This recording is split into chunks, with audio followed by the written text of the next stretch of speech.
Riens Leijenaar van kantoorvakhandel De Boer past goed op de boerlje. Haast alle dagen maakt hij aan het eind van de middag een rondje om te zien of het elke veilig de dag terugkwam is. En bij de meesten gebeurt neer wat.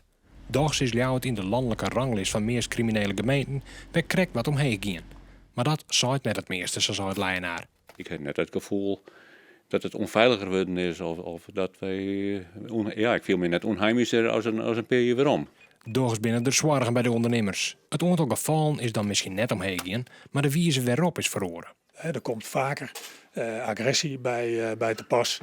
En dat weer voor u ook reden om als ondernemers politie en uw eigen particuliere beveiliging goed geven te laten. Zodat je als ondernemer, als je een incident hebt, altijd professionele hulp krijgen. Maar gondingen binnen net vaart te komen. Zo was Monique Olivier van De Wereld van Thee slachtoffer van een zogenaamde wikseltruc.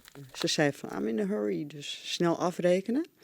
En ze betaalde met €50. En ik gaf haar geld terug van €7,50 of zo. En zij heeft op een onbewaakt moment die €50 weer teruggepakt. Dus dat is de wisseltruc. En zo binnen er meer. De ondernemers willen meer omdenken van preventie. Vandaar dat ze van de jong bij elkaar komen om tips met elkaar uit te wisselen. En dat kunnen heel eenvoudige dingen wezen. Als je daar steken van pin, ja graag. Dus zorg dat je net te volle geld in de kassen zit. Op die te aanromen.